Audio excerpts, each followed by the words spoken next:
I watched Carl's team pull up in the van and unload the sound and camera gear. The police watched quite intently too. They were well turned out, they looked the part, and I was glad that everyone else could see them out in number, because I hoped it would set the tone for the event, and maybe it did help keep the disorder to a minimum.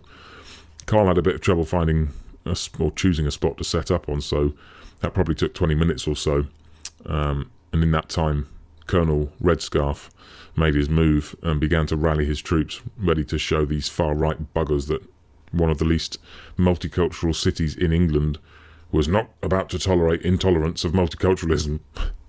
Listen to that twice, it does make sense. At least I think it does.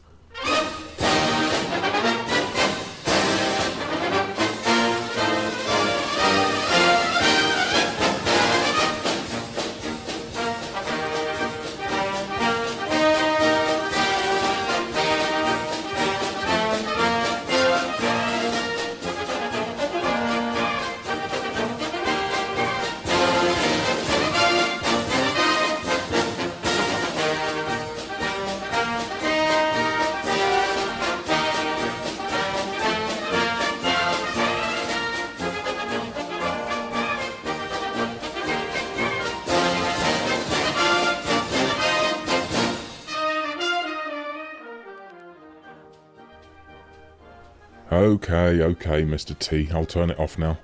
That music just stirs the soul for me. Maybe it's in my blood or something. You just can't beat a bit of marching band music, can you?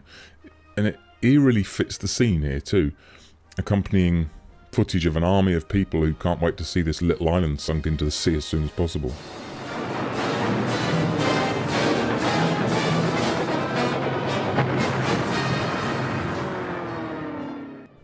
Actually, I really will have to turn the music off, because you really need to hear what this buffoon was chanting with his lemmings.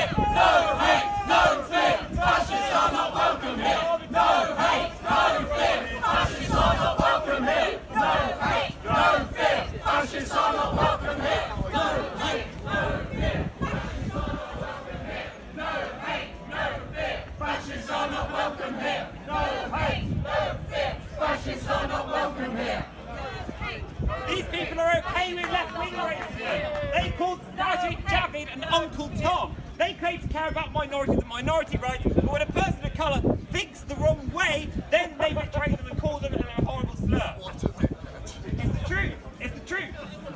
People say to me, well, they don't even mean to think the wrong way. When I say, no hate, no fear, fascists are not welcome here. No hate, no fear, fascists are not welcome here. No hate, no fear, fascists are not welcome. I love it. Someone actually started to make a point to them and address them, which you'd think they'd want, as they're here to give voice to their views. And in steps that age-old cure for ideological disagreement with others. The magical chant at the person you disagree with until he can't be heard anymore. I reckon these people must take drugs before they turn up to things like this. I watched them all day. They're either silent or chanting. There is no in-between for these people. Did you notice the red scarf man, who must be sweating his empty scrotum off, because I was sweating in a fucking t-shirt, drinking one ice-cold drink after another. He was, I do believe, inciting violence. How would that go down at next Tuesday's dinner party in his manicured Japanese walk garden? Violence? Me? Yes, mate, you. What do we want? Milkshakes. When do we want them? Now. How can that be anything but an incitement to assault someone with milkshakes? What happens next? Where do we go from here? What do we want? Punches in the face. When do we want them? Now. And what happens when the other side say, yeah, fuck you, okay, pal, come fucking do it. And then we'll show you we got some of that too. It just, don't you see, especially, this man's educated. This man looks like a fucking poetry teacher, but he's educated. I'd put him down as a teacher. he must be able, at least, even if he doesn't think about it, he must be capable of thinking about this stuff the way I'm putting it. As in, if all you do is chant at people, then all the other people will do is chant back at you, and nobody builds any fucking bridges. Nobody knows what the other person thinks either, because you just chant meaningless fucking slogans. If I was in your little gang, and if I had a good argument against Carl's evil opinions, or not even a good one, but maybe just an argument, do you know what I'd actually be doing? I wouldn't be standing there with you purple-haired virtue signallers. I would be hogging Carl's microphone to make a fool out of him and beat the shit out of him intellectually.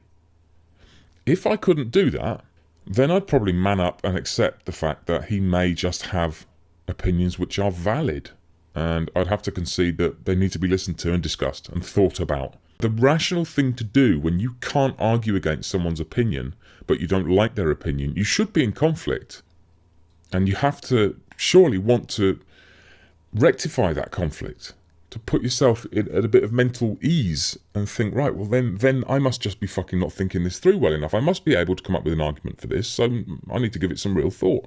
And I would assume a lot of you people must have gone through that process, and you still just turn up and fucking chant about milkshakes.